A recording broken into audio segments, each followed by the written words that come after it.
Muito bem, muito bem, muito bem. Vamos começar aqui esse shiur. Deixa eu já compartilhar a imagem. Bereshit. Tá aqui, né? Entendendo Gênesis capítulo 2. E Shalom, galera do YouTube. Aqui é Ronaldo Jacob. E galera, trazendo aqui para vocês esse conhecimento magnífico do livro de Bereshit.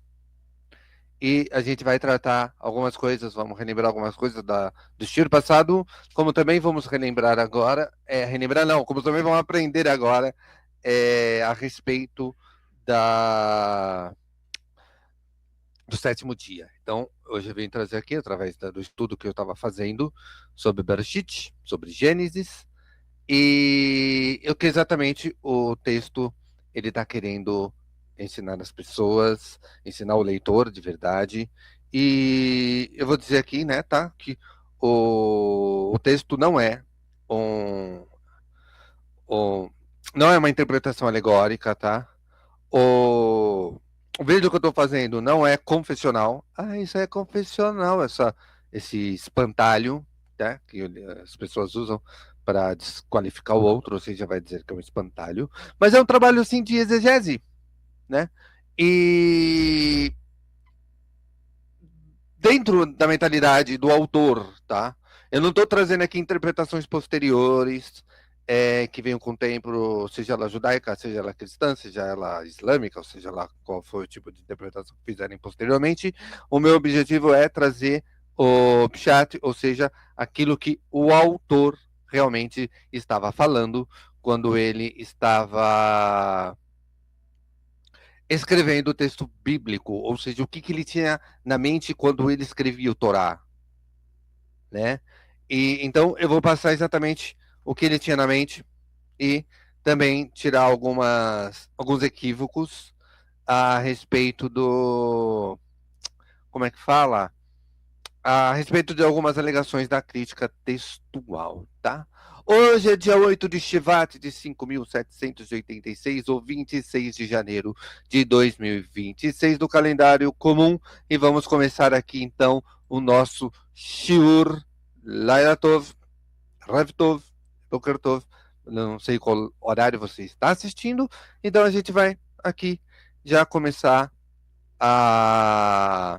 esse trabalho que eu passei alguns dias pesquisando sobre isso e trabalhando sobre isso, para poder trazer para vocês e tirar qualquer tipo de equívocos, e até mesmo equívocos que eu mesmo tinha. Posso confessar isso, não tem problema, que a gente sempre está aprendendo, a gente sempre também está aprendendo com a vida e aprendendo com as informações que nos chegam. E muitas coisas que eu acreditava ser uma verdade, às vezes acaba não sendo totalmente uma verdade, principalmente no que se refere à fantasia, à ideia da crítica textual. Vai ter uma ideia da crítica, porque ela vai trazer o que é verdade, pá. Isso aí sabe, para algumas pessoas pode ser válida, seja para validar a sua falta de crença, ou sei lá o que passa na mente dessas pessoas, mas quando eu começo a ler Bereshit, eu começo a perceber, eu não fui o único que percebeu isso, que o que você vai encontrar na crítica textual é interpretações, tá? Elas são interpretações. E de interpretações a gente tá cheio. Nós estamos cheios de interpretações. É só ver a interpretação católica, você tem interpretação evangélica, você tem interpretação espírita, você tem interpretação islâmica, você tem interpretação de grupos místicos como Rosa Cruz, os no Rosa Cruz, Eubiose, você vai ter interpretações de, sabe, teosofia. Então, interpretações a gente tá cheio. E agora a gente tem a interpretação da crítica. É uma interpretação. Ou seja, estão interpretando o texto à luz de elementos fora da Torá para poder, sei lá, montar um quebra-cabeça de 3.000 anos atrás, o que é uma coisa meio completamente difícil, porque até porque na época as pessoas escreviam as coisas em pedra ou argila, né? Ou na parede de templos. Então eles estão tentando fazer remontar um negócio e muitas vezes fazem interpretações completamente fora do escopo do texto. E justamente para não validar o texto. Né? A ideia não é você trazer a verdade para você e falar, não, isso aqui é a verdade, isso aqui aconteceu, foi fabricado dessa maneira. Não, é para invalidar, é para que você não creia. Mas a Praga Hashem não disse porque a gente crê. Né? Ele não vai falar creia nisso, ele disse ouça, Shema. Então, se ele fala Shema, ele diz que é para escutar. Ouça os estatutos, Torá, Rokim, Mishpatim, né? Estatutos, leis, estatutos e juízos. Então, é impressionante é que não fala para crer. Tá? Então, e o texto, ele tem uma linguagem. Então, a gente sabe que o texto de Bereshit, capítulo 1 e 2, é um sipur. Ou seja, é uma narrativa, tá?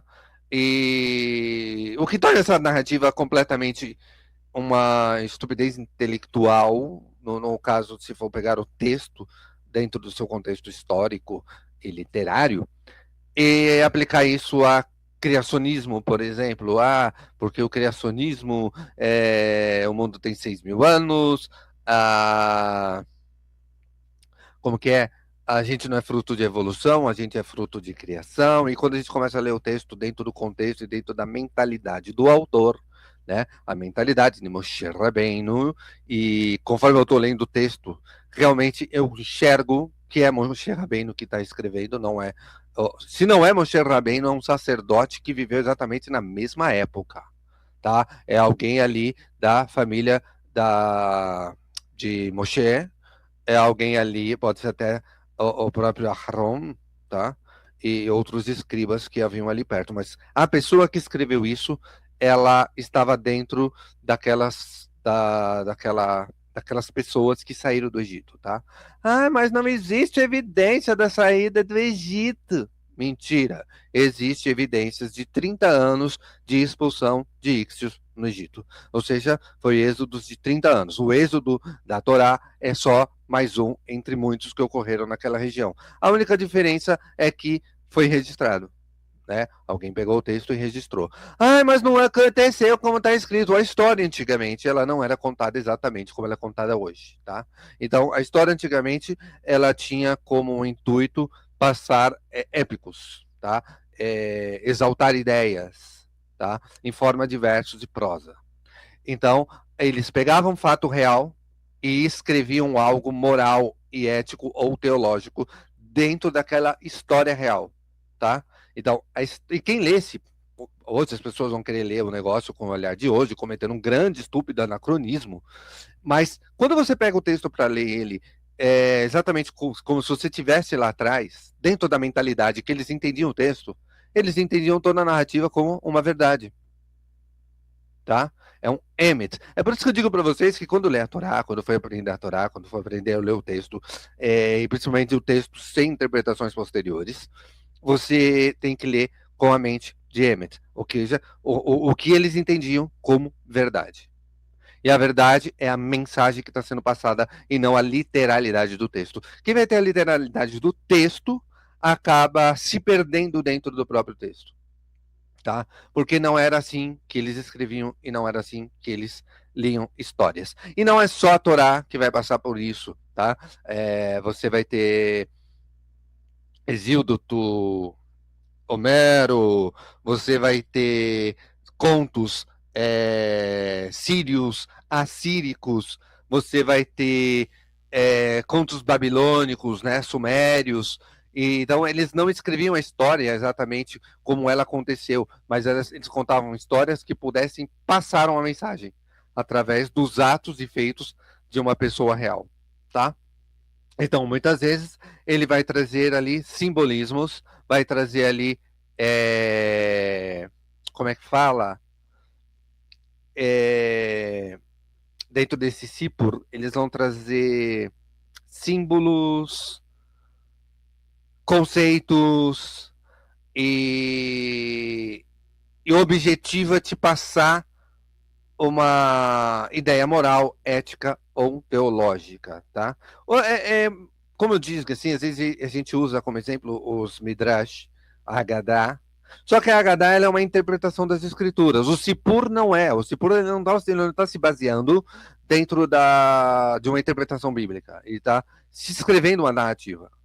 É a inscrição da narrativa, enquanto o Drash, o Derish, ele tira a narrativa do seu contexto para explicar uma outra história. Mas em ideias de como são elaborados, elas são quase que da mesma forma, tá? Eles não têm como por objetivo passar uma história como aconteceu ou como é registrado em jornais hoje, como é registrado em livros hoje, como ele é registrado em revistas, como é registrado em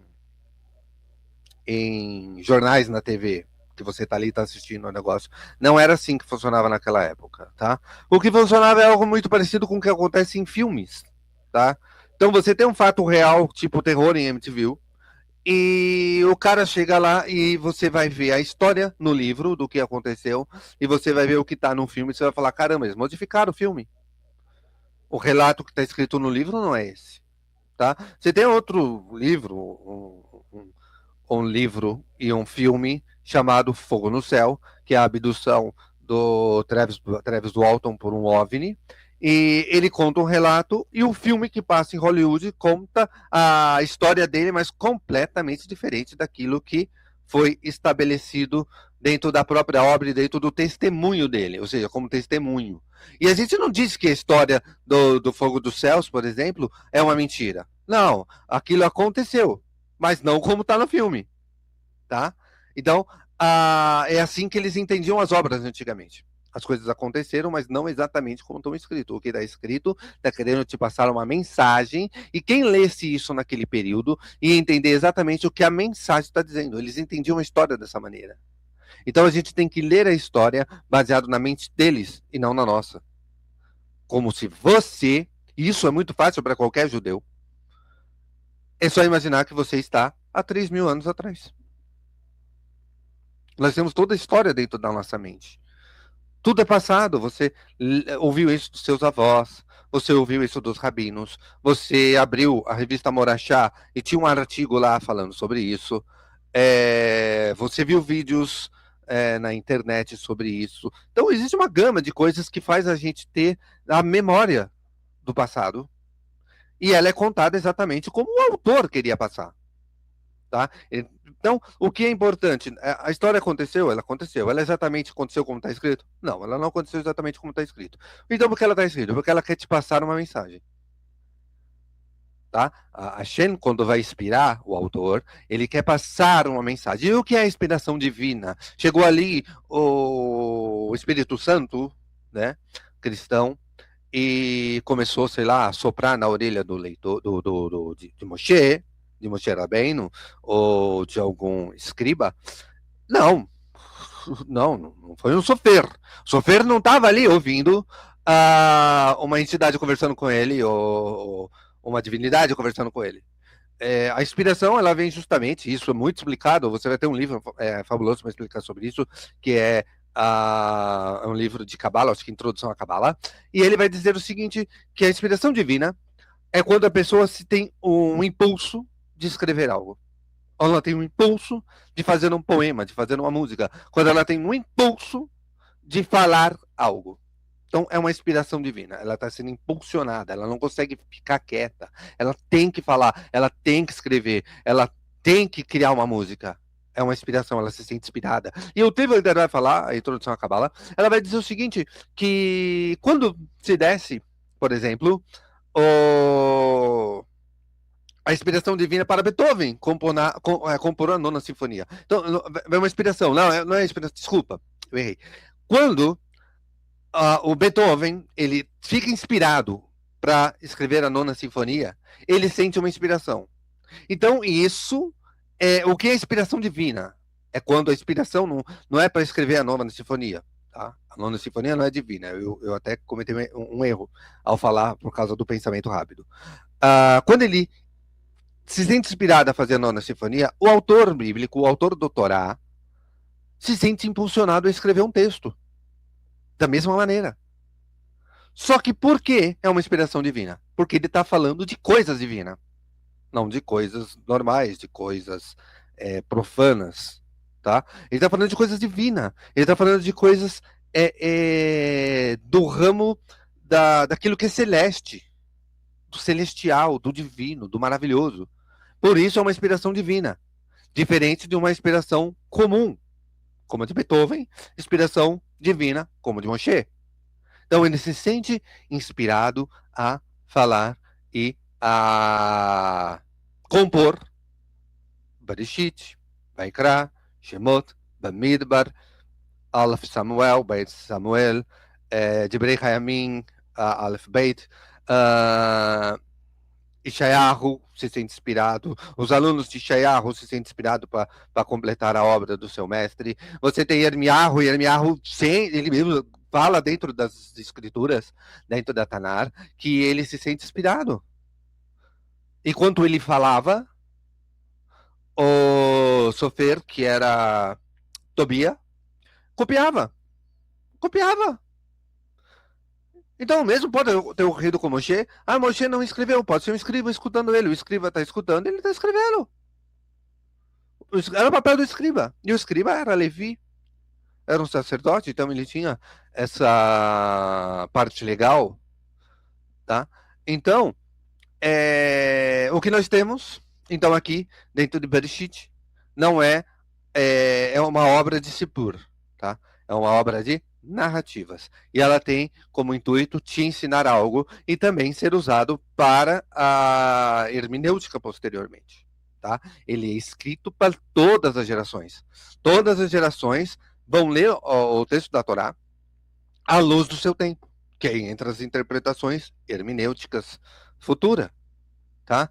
Então, da onde se aplica aí, que depois que você entende o texto dentro do seu contexto, é que você vai entender o Pardes, o Pshat, o Sod, o Deres, tá? O Reish,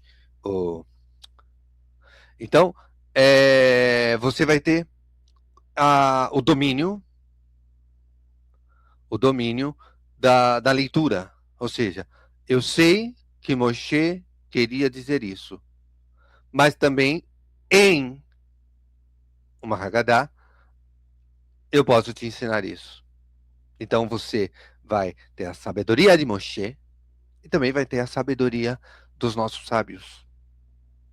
Tá? O que eles falaram, o que eles queriam dizer. E depois, se o cara ele gosta da parte mística, se ele tiver essa base, ele consegue entender que aquilo ali é uma interpretação, ou seja, aquilo ali é uma interpretação mística, tá?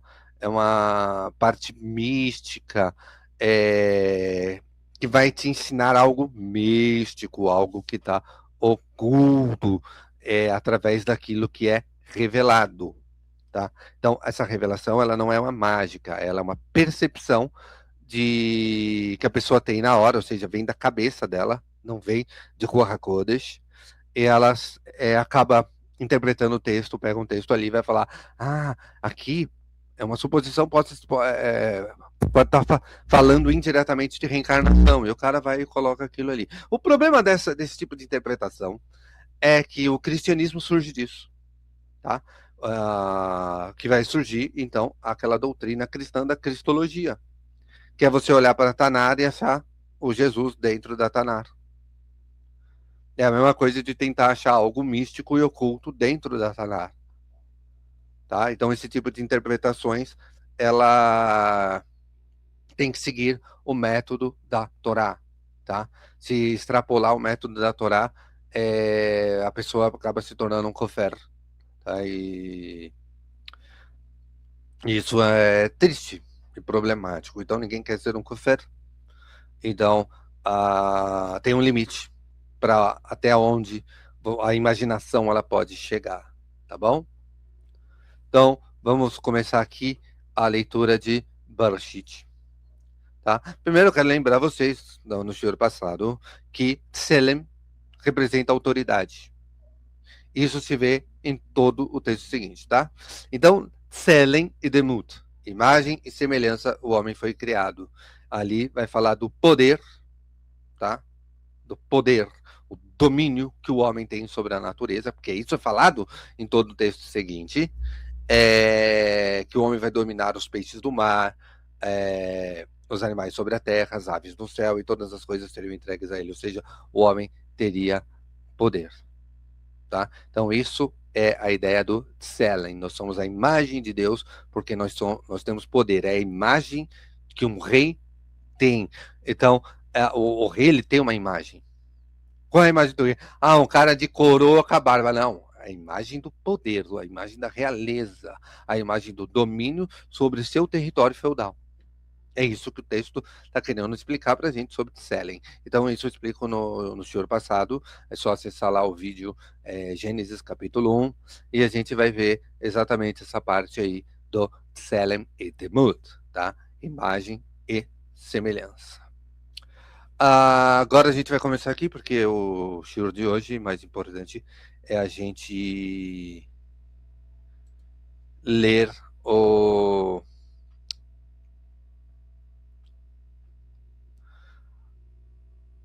deixa eu ler aqui. Tá aqui, ó. Né? E Deus criou a humanidade, a imagem divina, criando a imagem de Elohim, macho e fêmea os criou. Né? Isso aqui eu vou ler mais para frente, mas aqui é só para ver que o homem ele tem a imagem do poder. Tá? Depois eu vou explicar claramente esse texto da Torá. Tá? Mas o objetivo aqui está... então, aqui vai falar, ó, todo o texto seguinte vai falar sobre o domínio do homem sobre os animais e reflete uma crítica à zolatria. Tá? A zolatria é quando os egípcios, por exemplo, então você vê que os egípcios estão aqui, aqueles que dizem que a narrativa ela não está falando de uma época específica, ela está falando sobre os egípcios. Aqueles vão colocar isso aqui no período de Josias, não dá, porque não é o mesmo estilo literário, tá? E que é o charro, tá? Não é o mesmo estilo literário do século 6 e 7 antes da Era Comum. Não era esse o estilo literário daquele período, que é um período da monarquia. Isso aqui é uma obra completamente anterior, tá? E aqui está falando da zolatria que existia ali no Egito, ou seja, o grande crocodilo, tá? O sapo, e todos os animais ali que são representados, né? O gato, o touro, que é a Hathor, tá? Que é a força da fertilidade, Hathor, que era inspirada em um bovino, uma vaca, né? Então, principalmente uma vaca amamentando seus filhos. Então, a solatria, ela está sendo combatida no texto. Então, o texto da Torá, ele não está trazendo aqui a criação literal, tá? Moshe, ou, que é quem preferir, o sacerdote, o escriba, que está escrevendo essa narrativa, ele tem como objetivo não falar da criação do mundo. Ele não sabe como o mundo foi criado. O objetivo dele é trazer início, função e término, tá? Ou seja, ele estabelece a função de cada coisa na natureza. Por quê? Porque ele está combatendo a idolatria. Simples, ele está combatendo a Avodah Zarah. Então, como ele está combatendo a Avodah Zarah, ele começa a estabelecer pontos dentro dessa narrativa para demonstrar que os animais, tá? Bamut, Tiamat, todos os outros que eles nomeavam, eram apenas seres como nós, igual a nós. Assim também como eles vão fazer com os Kohavim, que é igual a nós, tá? Assim como vão fazer com Shemesh, que é igual a nós. Todos, Shemesh e Yereach, os dois têm as suas funções. A natureza tem sua função, os animais têm sua função. Aí quando vai falar, por exemplo, uma crítica à fertilidade, né, que é Hathor, ele vai dizer que você vai ter domínio sobre os gados têm a sua função. O mesmo vai dizer ali, caso ele esteja também se referindo a Azratu, tá? Que é a força da fertilidade que os cananeus cultuavam, ele vai dizer que você vai dominar as árvores, tá? Ou Etz, você vai governar as plantas, você vai governar toda a natureza. Ou seja, a natureza ela não tem poder sobre você, ela não é divina sobre você. Mas é você que recebe a função de dominar a natureza e de cuidar dela. Isso é uma função. O sol tem a função, a lua tem a função, os astros têm a função, os animais, cada um tem sua função, e você, como o homem, tem a função. Então, o objetivo de Moshe é falar de funções, porque isso é percebido dentro da realidade. Tá? Então, ele está falando algo que é emet. Tudo isso é percebido. O sol realmente tem sua função, a lua realmente tem função, os animais realmente têm sua função, e nós temos a nossa função. Tudo isso é observável, tudo isso é uma verdade. Então, estamos tratando aqui de uma verdade. Isso aqui não é um mito, mito de criação. Ah, mas o crítico disse que era um mito de criação. Não sabe o que ele está lendo. Ele não sabe. Ah, mas o meu professor estava lá na live e disse que era um mito de criação. Ele não sabe o que está lendo, ou pegou alguém que não sabia o que está lendo e que está repetindo a mesma coisa. Isso aqui não é mito de criação. Isso aqui é uma crítica à religião egípcia. Isso aqui é uma crítica à religião de Midian. Tá? É uma crítica, porque eles cultuavam as forças da natureza como se fossem divinas. E o texto está dizendo, não, todas essas forças da natureza são subordinadas ao Elohim. Tá? O Elohim é o poder que está sobre todas elas, é o que faz elas se moverem, é o que faz elas existirem e é o que faz elas darem frutos. É o que faz nascer gado, é o que faz as pessoas se moverem através da Ruach. Então, o texto está querendo simplesmente desconstruir a religião egípcia e a religião medianita. Tá? Então, o texto, ele é um emet, ele é uma verdade, ele está te passando uma verdade. Todas essas coisas que existem na realidade, surgiram por um decreto divino, e porque o faraó fazia decretos. Então, a gente já vê a mentalidade do autor, está diretamente ligado ao fato dele saber que o faraó fazia decretos. Tá? Mas quando eu falo que o livro não está ligado à monarquia, não está ligado à monarquia israelita, nem à monarquia judaica. Tá? Mas está falando contra a monarquia egípcia. O mundo cultural, ou seja, o mito egípcio do Netzer. E ele está desconstruindo, ele está desfazendo mitos. As coisas não têm poder sobre você. Elas têm funções. Cada um está cumprindo a sua função. E você, que é o homem, você que é o Andan, você que é a humanidade, cumpre a sua função. Cada um cumpre sua função dentro dessa realidade do qual está sendo colocada diante dos nossos olhos. E muitas vezes ele percebe exatamente isso porque ele era um agricultor. Ele era o quê? Ele trabalhava com o quê? Com pecuária. O autor, ele observa a natureza. E ele chega a essa conclusão, né, de que as forças da natureza, ela não tem poder sobre você. A Shem é que tem poder sobre tudo e ponto. Aí ele desconstrói duas religiões, o que demonstra que o texto ele está sendo escrito na segunda era do bronze. Tá? Vamos continuar aqui. Imagem divina de Selém. O Elohim, como vemos no shiur passado, é autoridade e domínio. Gênesis 2:1. E por que eu escrevi isso aqui? Isso aqui é o final de Gênesis 1. Tá? Ele vai trazer o final do Bereshit. Aqui a gente vai começar já no capítulo 2, de Bereshit, capítulo 2. E nós vamos ter a seguinte passagem. Bereshit 2 vai estar escrito o seguinte. Vaikral Elohim Bayom. Não, errei. Eita. É verso 1. Desculpa. Vaikru Hashamayim V'Haaretz V'Hael Tsevam. Tá? Aqui. E concluíram-se os céus e a terra e todo o seu conjunto. O que é o conjunto? O que é o Tsevam? todo o exército dos céus. Tá? Então eu peguei uma tradução ali que vinha conjunto, mas é todo o exército dos céus, os tzvá, tzvá, tá? Então você vai ter tzvá, então o exército dos céus, tá? Então todos o exército que ele havia acabado. Vocês vão lembrar desse termo, o tzvá, tá? Quando você lembrar do Tsevaim, o exército dos céus, que envolve ali os Kohanim, Shemesh e Eleach, tá? Então, aqui, o autor, que está vivendo ali na segunda era do bronze, ele entende exatamente isso, que o Tsevaim, o Tsevam, eles são seres que possuem uma certa inteligência, tá? Mas eles não têm livre-arbítrio.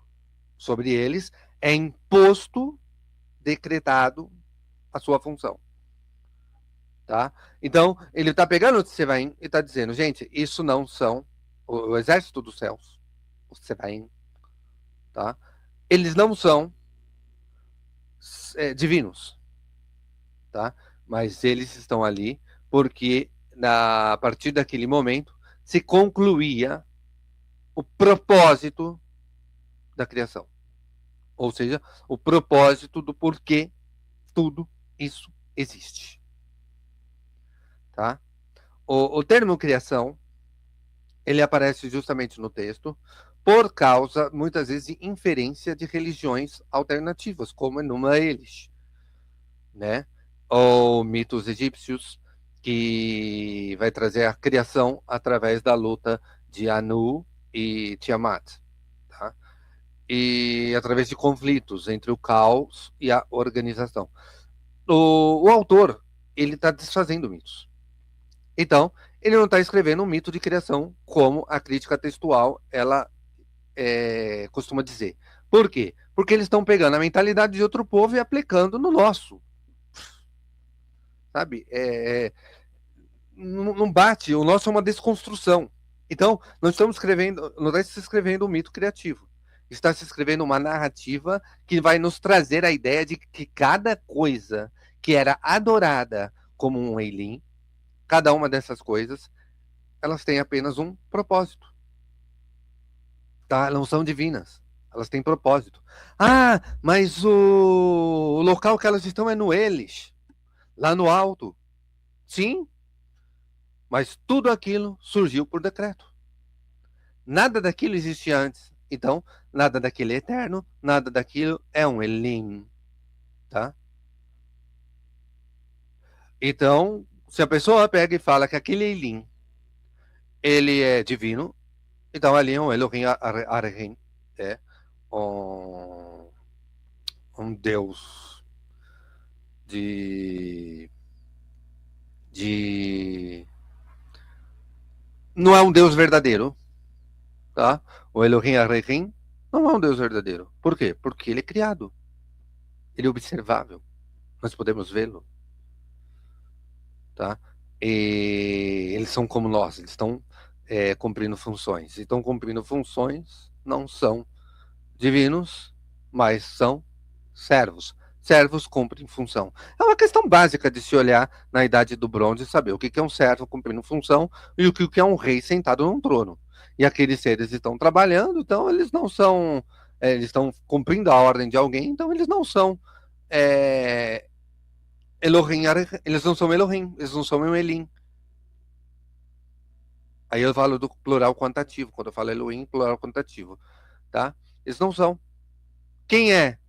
Elohim, plural majestático, ou seja, um plural qualitativo. Esse é o que tem poder sobre os Elim. Esse que tem poder sobre o Tsevam, o Tsevaim, o exército dos céus. Tsevaim Hashemayim. É ele que tem. Entende? Então, chega a ser um absurdo as pessoas chegarem a esta conclusão baseada em Enuma Elish.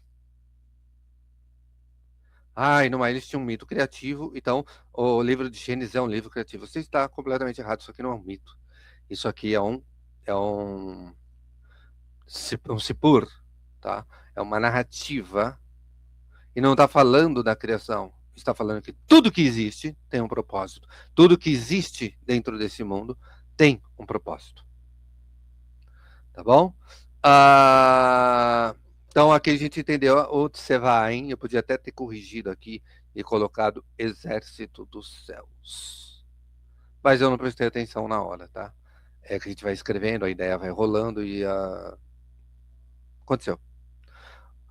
Vamos continuar aqui. Aqui funciona como um novo ato criativo. Sim, uma conclusão de narrativa literária. Um sipur. O texto apresenta uma prosa corrida, a ideia de que os céus e a terra chegaram ao seu estado completo, não apenas em termos materiais, mas função, ordenação, tá? Temos o verbo vayachlu, da raiz halá. O que não indica um simples término, mas a finalidade da narração. Aqui termina a finalidade da narração. Então, a pessoa, quando ela vai pegar o primeiro capítulo, e uma vez eu discuti com um professor, né, a gente chegou um professor de teologia, e eu falei para ele que era em princípio surgiu os céus e a terra. Bereshit bara Elohim. Não, mas ali está escrito no, porque tem ali o artigo B, que significa no. Não, o artigo B também pode significar em. Em o quê? No início, ou em princípio, ou seja, colocando ali dentro daquela obra, o início, em princípio, Elohim criou céus e terra. Então, eu estou desenvolvendo um pensamento. Em princípio, Elohim decretou os céus e terra. Ele nem criou, ele decretou os céus e terra. Céus e terra surgem como decretos. Tá? Por quê? Porque é algo que está aí e não muda. É uma simples observação. Então, ele decretou céus e terra. Então, ele está fazendo o quê? O início de uma narração. Aqui no final do capítulo 1, início do capítulo 2, nós vemos o término dessa relação. Porque a Torá ela não tinha os números que determinavam o primeiro, capítulo 1, capítulo 2, capítulo 3, isso veio muito depois para nos ajudar, mas era um texto corrido. Então, aqui ele está falando do término o término da redação. Tá? E o término da redação é a conclusão do Bereshit capítulo 1. Ela termina justamente no capítulo 2. Concluíram-se céus e terra e todo o seu conjunto. Ou seja, a função, vou repetir de novo, a função que cada coisa da natureza tem. É isso que o autor está querendo te passar. Tá? Não que o mundo foi criado em 6 dias ou qualquer outro tipo de coisa. Tudo isso aí são interpretações posteriores. Isso aí são pensamentos posteriores. Eu estou aqui falando do pensamento do autor, o pensamento de Moshe Rabbeinu, ou o pensamento do Sofer, que estava escrevendo esta obra. Tá? Vamos continuar?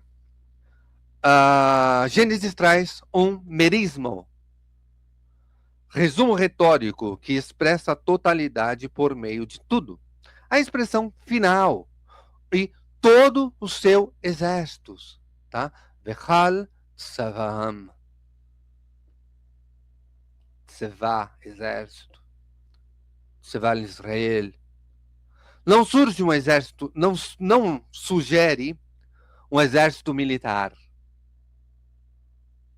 literalmente, mas refere-se à multidão organizada dos elementos criados, os seres luminosos, que chamamos de estrela, e eles entendiam ser seres vivos, animais e as forças da natureza, tá? Então, quando eu digo que as pessoas cultuavam forças da natureza, que eles não cultuavam deuses, mas cultuavam forças da natureza, tá? A própria comprovação está dentro da literatura que foi escrita. Isso aqui é um claro resquício de animismo pré-histórico dentro do texto. E isso é maravilhoso, maravilhoso.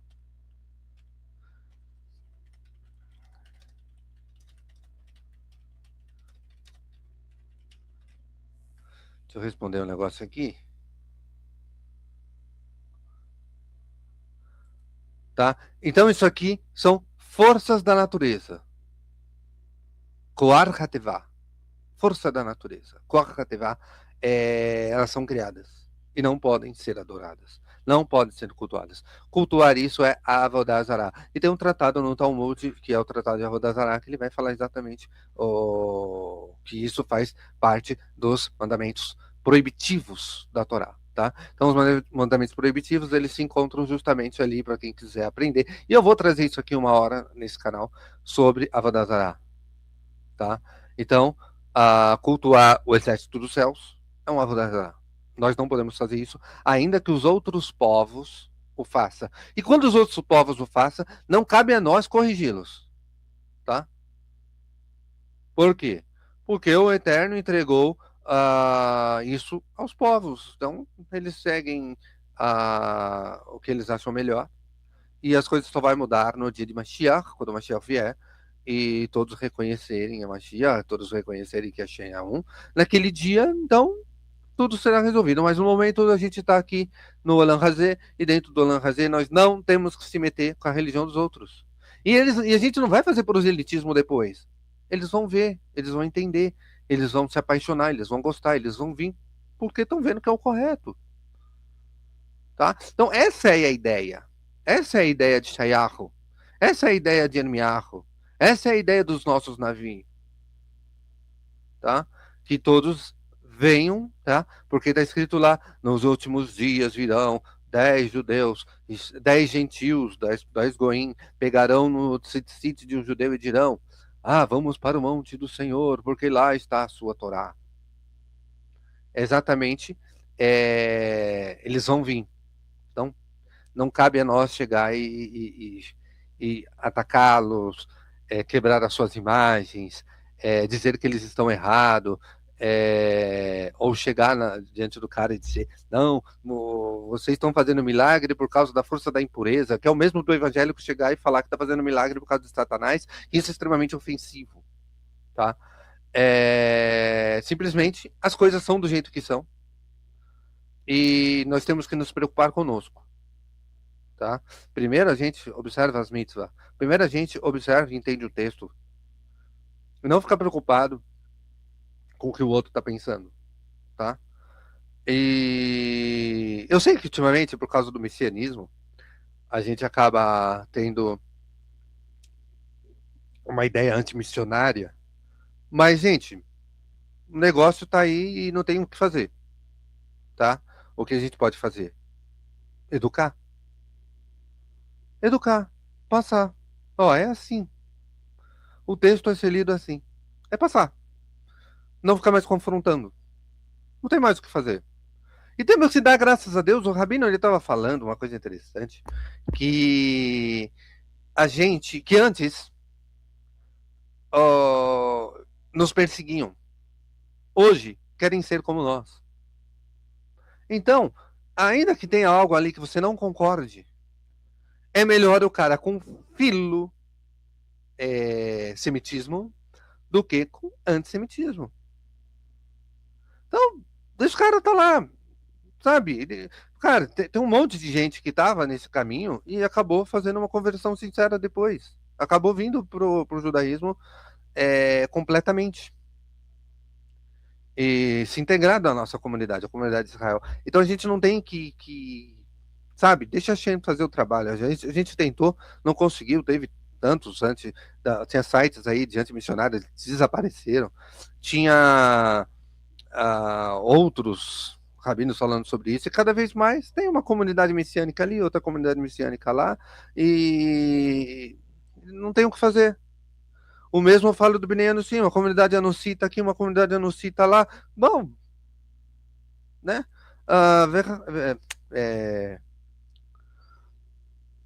Machala por isso, né? Pelo menos não vão nos perseguir. Eles vão fazer, eles acreditam que são parte do povo, então eles não vão nos perseguir. E nós podemos ter paz. Então, viu o Haver ali, é messiânico. Shalom, shalom, Haver. Tá? Viu, bom, a gente tem dentro da própria comunidade gente idolatrando fantasma. Tem gente idolatrando espírito dentro do próprio judaísmo, então, cara, dá um shalom e, sabe, o cara tá ali, ele ama, imagina uma coisa, ele ama a sua cultura, ele ama a sua religião, ele ama Hashem. Ah, mas achei que ele ama, não tá da forma correta, ele vai aprender. Muitas dessas pessoas aí têm 40 anos pela frente para aprender, antes de morrer. Outras, muito mais tempo ainda. Então, o que parte de nós é educar. Uns vai ensinar de uma forma, outros vai ensinar de outras. Tem que alcançar todas as camadas. Todas as camadas do pensamento humano. Uns vai vir para o lado mais racionalista, outros vão para o lado mais Mazorti. Tudo bem, o racionalismo tem o ortodoxo, o racionalismo Mazorti, mas eu falo assim em termos de racionalismo e misticismo. Um vai para o misticismo, outro vai para o racionalismo, mas o importante é que todos estejam ali com a Torá na mão, aprendendo exatamente o que está ali na Torá.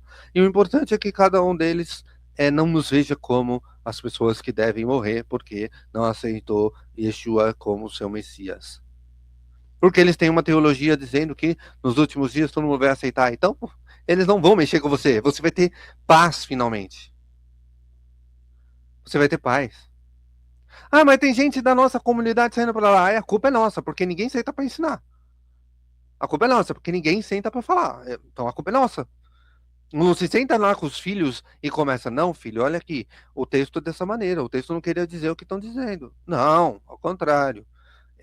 Criam os filhos completamente largado, cria os filhos completamente dando uma mão para assimilação e depois fica desesperado pela pregação de assimilação, como foi por toda a juventude aí.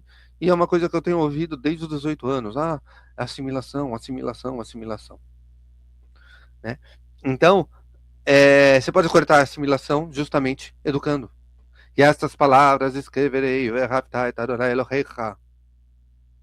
estas palavras, né, de Devarim 6:4. Amarás o Senhor teu Deus de todo o teu coração. Você tem que ensinar, mas eu não estou ensinando. Aí vai ensinar só o Shema, a igreja também tem um Shema. Tá? Então, quer evitar que os nossos filhos, tá? Os nossos amigos, nossos irmãos, eles vão para um lado de um lado judaizante, educa. Mas para educar você tem que aprender também, tá? Senão o seu filho vai estar soltando barquinho de Iemanjá e depois vai para o Yom Kippur.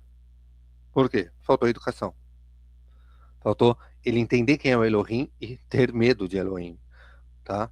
Porque toda vez que fazemos coisas erradas é assimilação, né? Ou conversão forçada, é perseguição, é o holocausto, né? É o Shoah.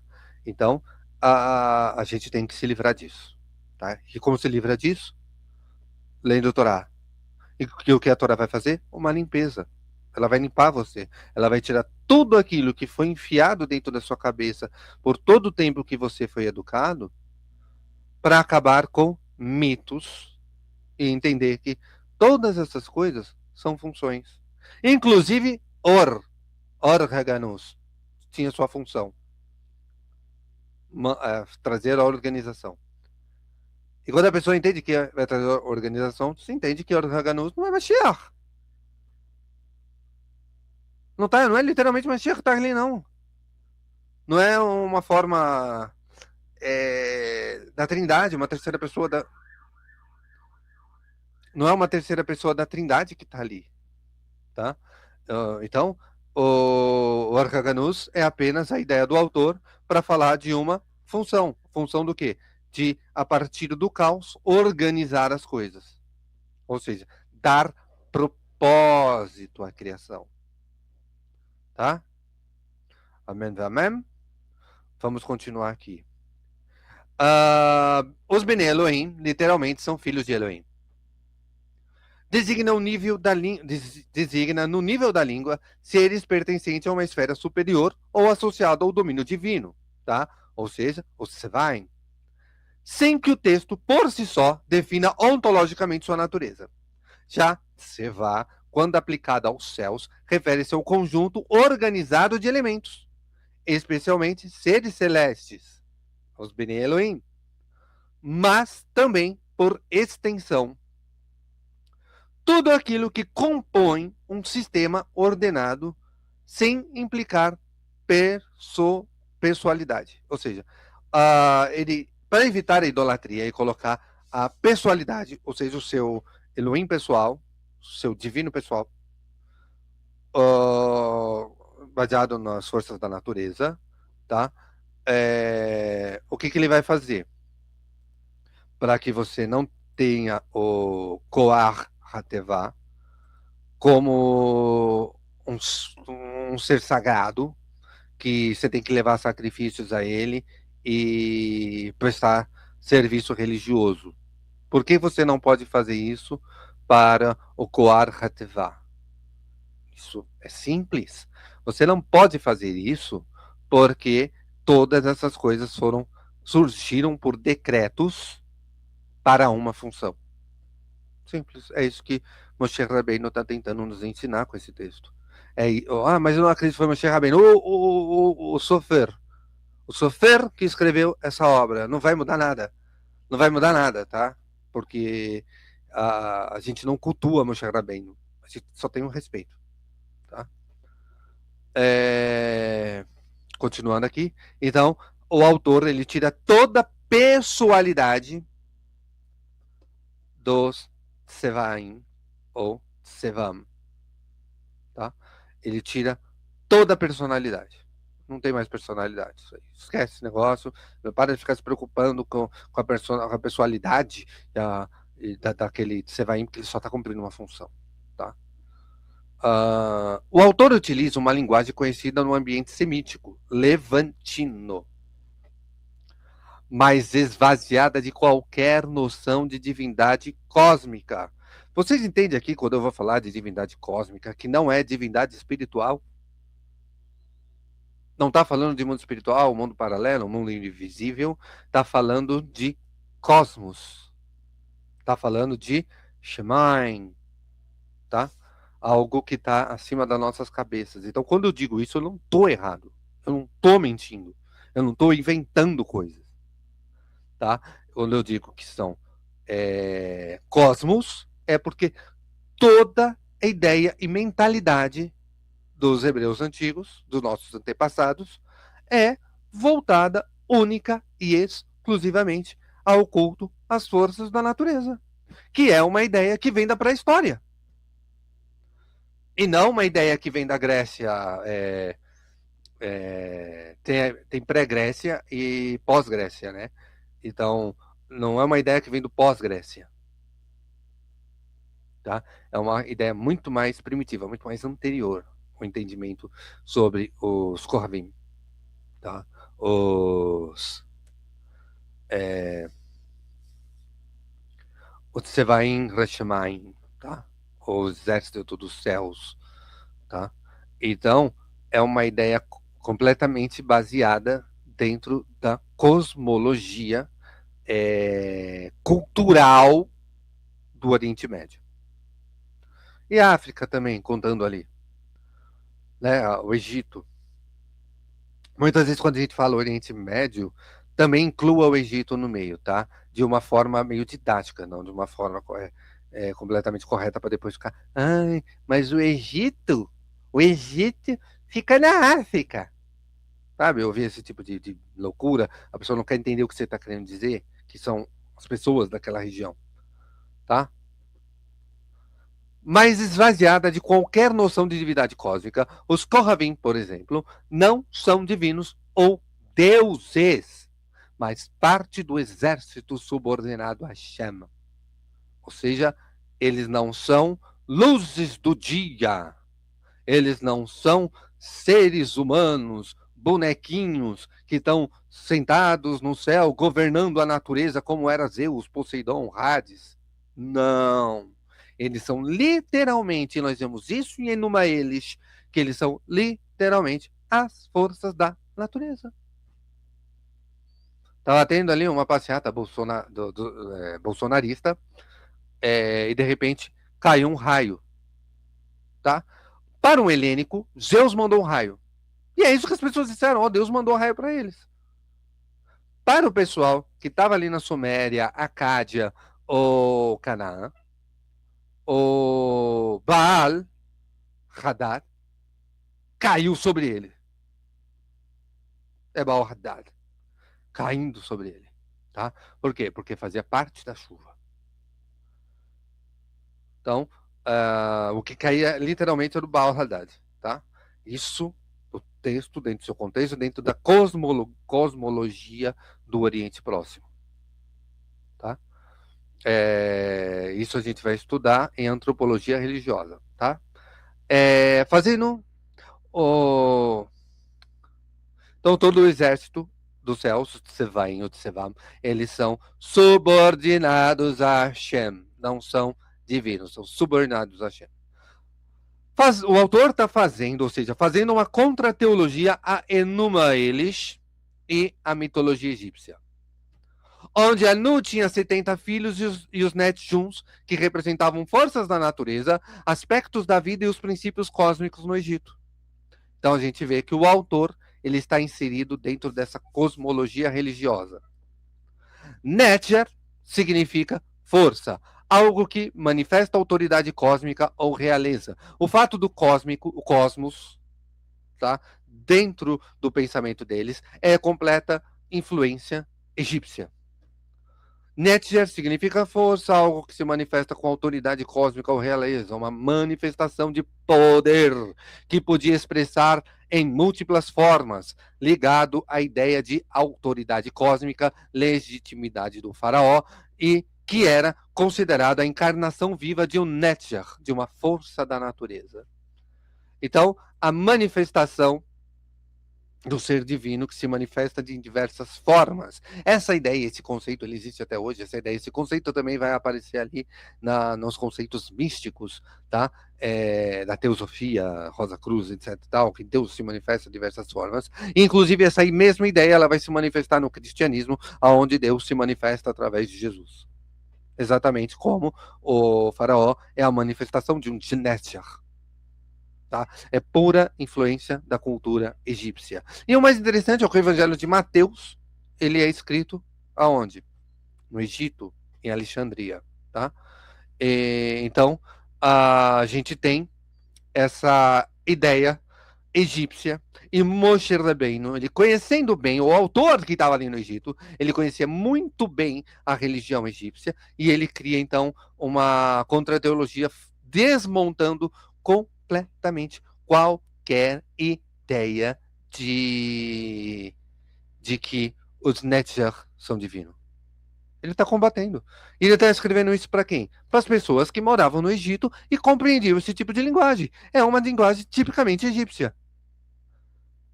A própria ordem do cosmos, a própria ordem de Hashem sobre toda a natureza é um pensamento egípcio. Isso demonstra que o autor ele conhecia toda a cultura religiosa do Egito. Ou seja, toda a ciência egípcia. Por isso que ele faz uma contra-teologia. Mas esse autor também, ele se encontra combatendo Enuma Elish, que também se encontrava dentro do Egito e também em Midian. Por quê? Porque quando os íxios descem para o Egito, ou seja, dos povos semitas, entre eles estão muitos cananeus. E eles levam esse pensamento do Enuma Elish para o Egito também. Então, e o Egito não combatia. O Egito deixava os povos acreditar no que eles queriam. Então, Moshe ele tinha esse conhecimento Enuma Elish, ele tinha o conhecimento da cosmologia egípcia, e ele passa isso no texto como uma crítica. Eu estou criticando, gente, eu estou criticando aqui a religião egípcia. Vocês estão acreditando literalmente que isso aqui é a criação dos céus e da terra? Vocês estão acreditando, pior ainda, vocês estão acreditando que eu estou escrevendo um mito de criação, baseando o meu texto nas obras do autor de Enuma Elish? Não. Eu estou fazendo, Moshe diria, uma crítica Eu estou estabelecendo função às forças da natureza. Eu estou demonstrando que essas coisas elas têm funções e estão subordinadas ao Elohim. Então não sigam o caminho dos cananeus, nem os caminhos dos egípcios. O cara que escreveu isso aqui, ele estava exatamente na segunda era do bronze, tá? Percebe-se aqui uma clara crítica à religião egípcia, seus conceitos teológicos de Netzer, e que demonstra que o autor está antes da monarquia judaica, antes da monarquia israelita. E sim, ele está na segunda era do bronze. O que vai de contra a crítica textual, que diz que o texto seria do período monárquico. O estilo literário, ou seja, ponto, né? O estilo literário, cursos diversos, prosas, eram bem comum no período levantino. O texto nos diz que esse princípio organizado não é um Netzer, que se manifesta em diversas formas, mas Elohim que decreta. Então a gente vai ter aqui agora, deixa eu ver que hora, ainda dá um tempinho, a gente vai ter aqui a leitura do verso...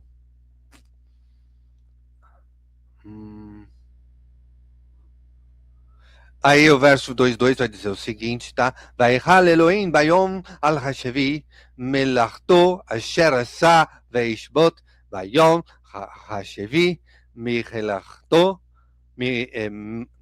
mikal melachto asher asa. Aí vai continuar. Veivarer Elohim et yom verish השבי ויגדש אותו על קיבו שבת מיל מלאכתו. אשר ברא אלוהים לעשות. Elohim abençoou o dia sétimo e separou como... E o separou. Não, sim, ele o separou. Então aqui, deixa eu ler a primeira parte aqui, é o seguinte...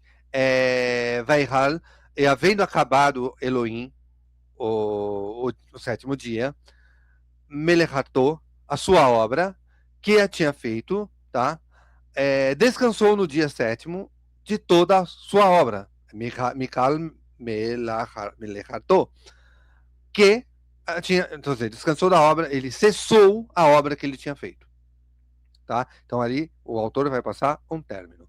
Aí continua, e Elohim abençoou o dia sétimo e separou como distinto, é um dia distinto. Porque nele cessou de toda a sua obra, de todo o seu trabalho, que Elohim havia criado para fazer. Aqui o criado é aquilo que Elohim havia decretado, que ele decretou que se havia de fazer. Então ele descansa, ele cessa. Ele não descansa. Aqui o descansar sai na tradução, mas é cessar, é parar. Ele parou.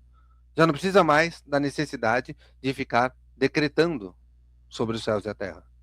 Então ele cessa. A partir daqui eu cessei. Tá? Aqui descreve ação posterior ao término do processo produtivo. O foco não está na matéria, mas na organização. O autor fala com pessoas que têm uma mentalidade egípcia. Elohim abençoa, o autor emprega... Elohim abençoa. O autor emprega um verbo que, no uso comum da língua, indica conferir eficácia, prosperidade ou valor positivo. Por isso, nos dizem que guardar o Shabat nos confere prosperidade. Então, quem não convive, se você guardar o Shabat, você vai ser próspero. Por quê? Porque o verbo, tá? Brachá, ele confere isso, prosperidade, bênçãos. Tá? Ou seja, é uma bênção cessar a obra que você está fazendo.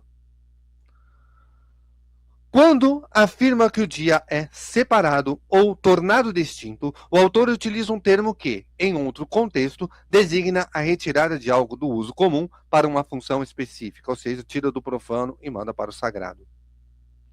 O motivo apresentado é casual e não místico, porque esse dia ocorreu a cessão da atividade produtiva. Então a gente vê que o autor tem uma mentalidade agrícola. Então a gente vê que esse leitor realmente esteve trabalhando com pastos. Ele cuidava de ovelhas, tá? Ele cuidava do gado, ele realmente estava inserido dentro dessa mentalidade agrícola. Porque não adianta você viver dentro de uma sociedade agrícola, porque muitas vezes você vive numa sociedade agrícola e não sabe como funciona a agricultura. Quem vai saber disso? Quem trabalha com isso.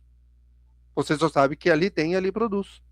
Então, necessariamente, nem todo mundo e nem todo escriba que vivia dentro de portas, escrevendo o que o faraó ditava, ele tinha acesso à agricultura. Às vezes ele não sabia como que as coisas, ele só sabia que as coisas eram plantadas e nasciam, mas não tinha uma ideia completa de como aquilo funcionava. É somente uma pessoa específica que vai trazer todas as informações, e o escriba vai lá e passa aquilo no papel.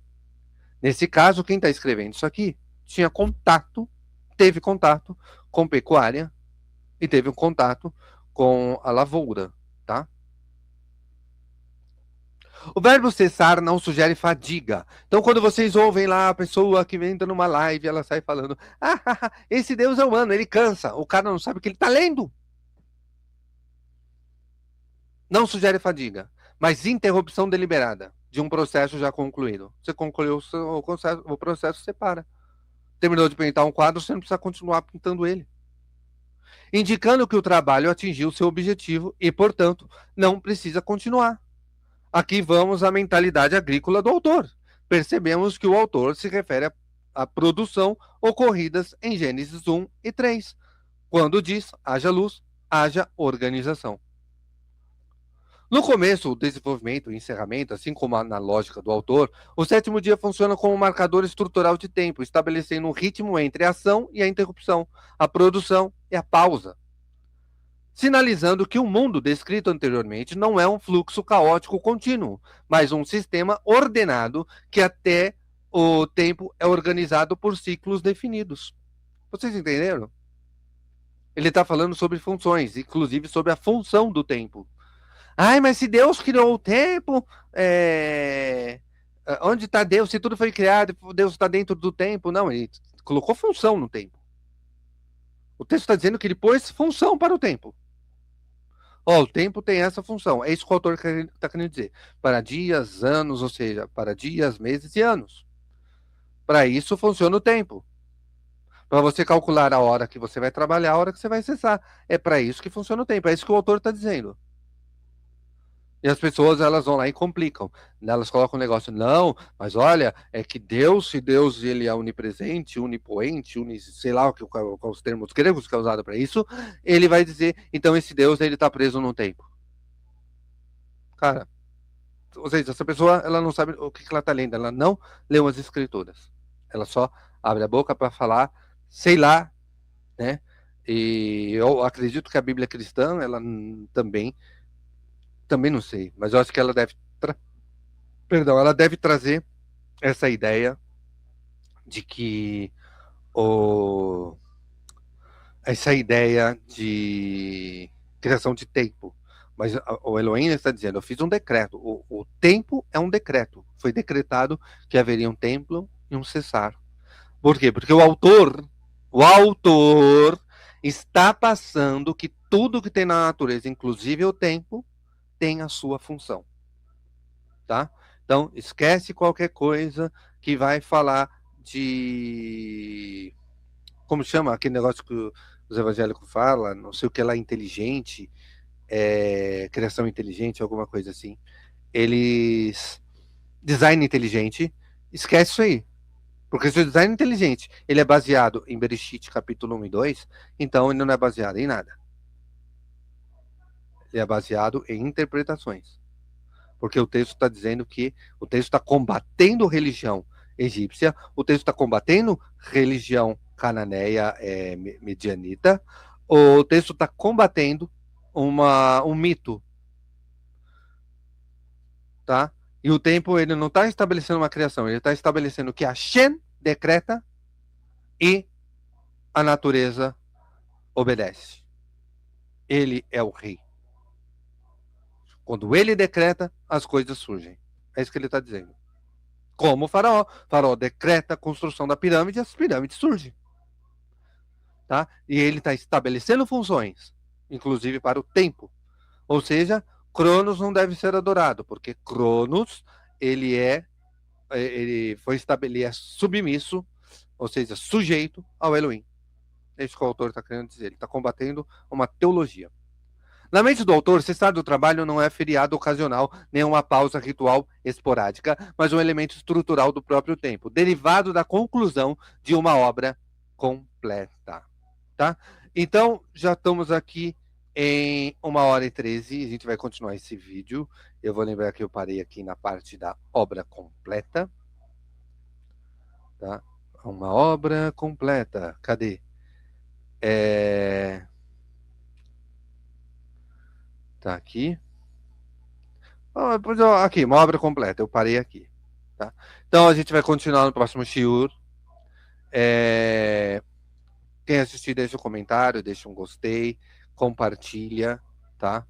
E não se esqueça do Pirkei Avot, que vai dizer, Pirkei Avot 2.10, o Rabban Yohanan Ben Zakkai, ele nos ensina que respeitar a dignidade humana é reconhecer o trabalhador como alguém criado à imagem do Elohim, o Tselen do Elohim, tá? Então, quem puder ajudar, né? Porque eu fui pesquisar, eu tô aqui ensinando vocês. Eu li bastante para chegar a entender esse conceito, tá? E então foi um trabalho, tá?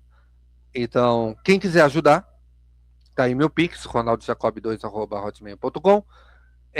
Quem também achar que, sabe, eu não sou digno, tudo bem, né? Eu não sou digno e eu fiz porque eu quis. Mano, se você aprendeu alguma coisa, eu já tô ganhando muito, tá? Então, eu fico completamente agradecido e que isso possa mudar pelo menos o seu pensamento, os seus paradigmas e as coisas que você aprendeu e você possa refletir mais sobre o texto de Bereshit dentro do que o autor queria dizer, tá bom? Obrigado, eu quero agradecer aqui as pessoas que me ajudaram nesse mês de janeiro, tá? As pessoas que puderam ajudar, mesmo com muito ou com pouco, eu sou extremamente grato, tá? Porque isso ajuda a sustentar a casa, primeiramente, e eu agradeço muito por essas pessoas. E eu espero que eu possa edificar mais a sua casa. Edificar mais a sua casa é edificar mais o seu pessoal, sua casa pessoal, a sua estrutura, tá? Você fica mais edificado como pessoa, tá bom? E isso vai refletir no seu lar, tá bom? Então eu vou ficando por aqui. Se puderem me ajudar, né? Tá aí o Pix. Eu agradeço por tudo. Deixe seu like, seu arrava, tá? Compartilha. Deixe comentário, pergunte. Também tem um grupo do WhatsApp, pode entrar lá, manda um comentário, eu quero entrar no grupo do WhatsApp, eu mando o convite, porque às vezes esses convites eles vencem, aí você tenta entrar e não consegue, então eu mando o convite para você pega o convite, entra lá no grupo do WhatsApp, faça qualquer pergunta, não tem problema, eu vou responder, qualquer dúvida que tiver eu vou responder, e que seja tudo dentro do campo da educação e da intelectualidade.